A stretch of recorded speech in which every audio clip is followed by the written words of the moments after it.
Ouais. Alors, Romain Bonnon, j'ai 32 ans, bientôt 33.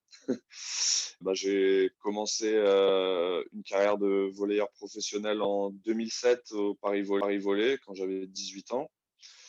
Donc voilà, j'ai eu la chance d'être tout de suite intégré à une équipe avec des grosses ambitions et un club avec une grosse culture de la gagne.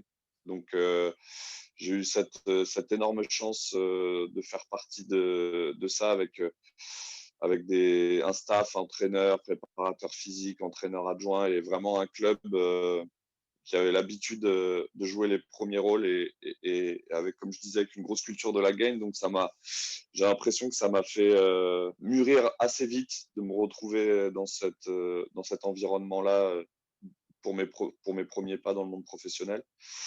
Donc voilà, après ces 2 ans à Paris, je suis parti à Avignon où là j'ai pu jouer toute une année en Liga titulaire. Donc j'ai aussi beaucoup appris, mais dans un climat et un environnement qui était totalement inverse par rapport à celui du Paris Volley. Donc avec voilà une équipe taillée plutôt pour jouer le maintien, un club beaucoup moins forcément structuré. Donc, mais c'était aussi très très enrichissant. Et puis après un retour au Paris Volley avec des hauts et des bas. Puis après direction la Pro B avec 2 ans au Plessis, un an à Martigues, et puis un retour dans mon club formateur à Saint-Jean-d'Iac, où voilà, avec quelques anciens de la région, on avait essayé de faire monter le club au niveau professionnel. Donc on a réussi ça. Puis après 2 saisons en Ligue B à Saint-Jean-d'Iac, et voilà maintenant à Conflans en élite. Bien sûr, que ce soit sur les premières rentrées en jeu en Liga quand tu as 18 ans, 19 ans, alors c'est un sentiment de stress mêlé à un sentiment aussi d'extrême excitation et d'extrême envie. Donc là, c'est plutôt du stress positif qui se dissipe assez vite en fait quand tu arrives à rester vraiment focus sur ce que tu as à faire. Mhm. Il y a eu des saisons où c'était plutôt une pression, on va dire, un peu plus négative, une obligation de résultat quand les mauvais résultats s'enchaînent. Et donc, c'est encore quelque chose de différent à gérer. Et voilà. Et après, moi, j'ai souvent senti que j'étais mentalement moins fort et plus friable quand mon physique répondait pas à mes attentes, c'est-à-dire dès qu'il y avait des douleurs, notamment au genou, voilà, quand j'avais l'impression de ne pas être à 100% de mes moyens, j'avais cette impression de ne pas pouvoir dominer le jeu comme je voudrais le faire. Donc ouais, il y a eu différentes parties où bien sûr on a du doute. Je dirais que dans ces moments de doute, on essaye un peu toujours d'essayer de trouver la formule magique pour chasser un petit peu ces doutes. Et en avançant un peu dans sa carrière, on y arrive de mieux en mieux parce qu'on se connaît aussi de mieux en mieux. On sait ce qui est bon pour nous, ce qui l'est moins. On sait comment on réagit à certaines situations. On anticipe aussi en se servant un peu des erreurs du passé. Voilà, parce qu'il y a souvent des scénarios dans une saison qu'on a déjà connus qui se répètent, que ce soit des bons ou des mauvais scénarios. Donc, avec le temps, on apprend à se connaître et à mieux gérer un petit peu ces situations-là.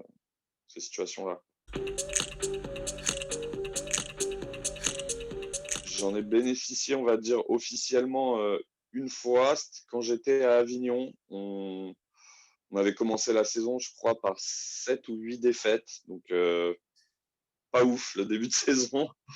Et du coup, le club avait fait appel à une préparatrice mentale à l'époque, mais c'était c'était de la préparation collective, c'était pas individualisé et ça ressemblait plus à on va dire, un cahier des doléances, quoi. Mmh.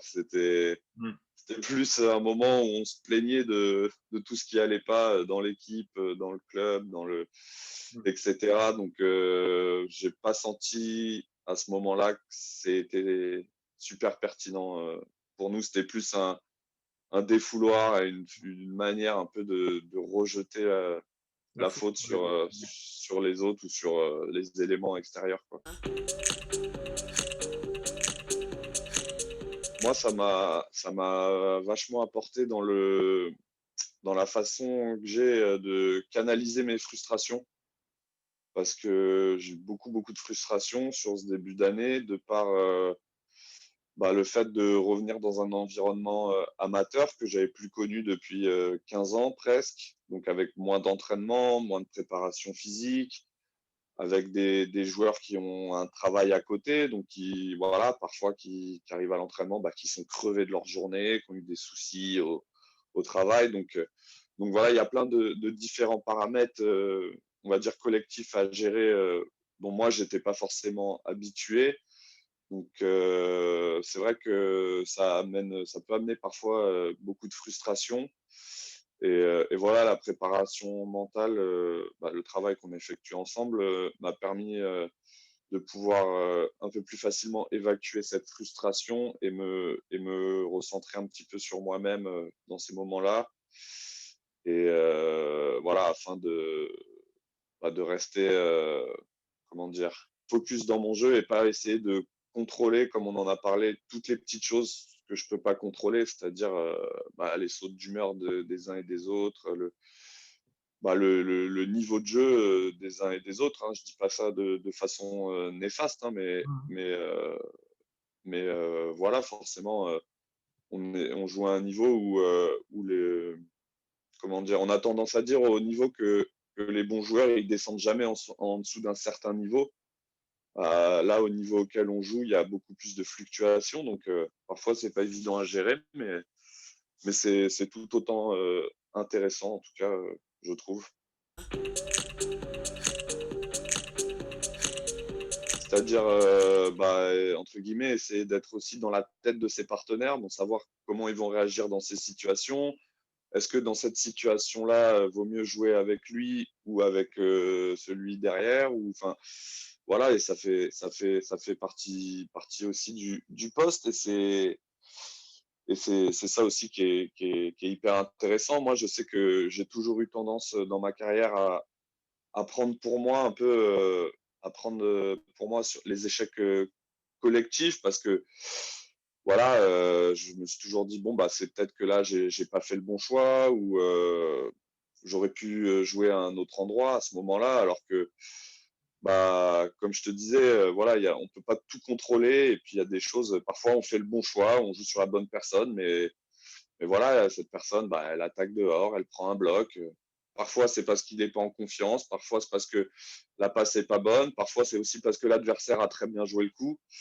Donc voilà, il faut réussir je pense, à se décharger de toute cette pression inutile qui peut faire déjouer, et se concentrer voilà, sur l'essentiel et sur ce qu'on peut contrôler, quoi.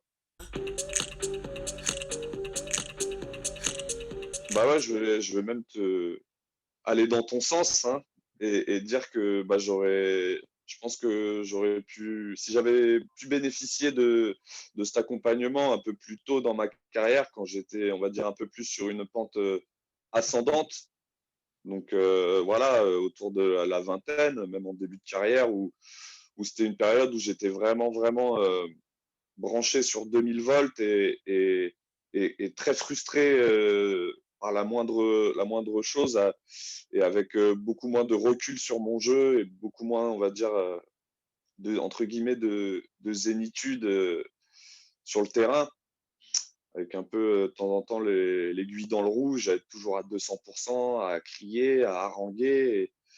Et voilà, j'aurais aimé bénéficier de cet accompagnement, et je pense que ça aurait pu me faire passer un palier un peu plus tôt. Bonne année, JC, puis merci en tout cas, merci pour tout.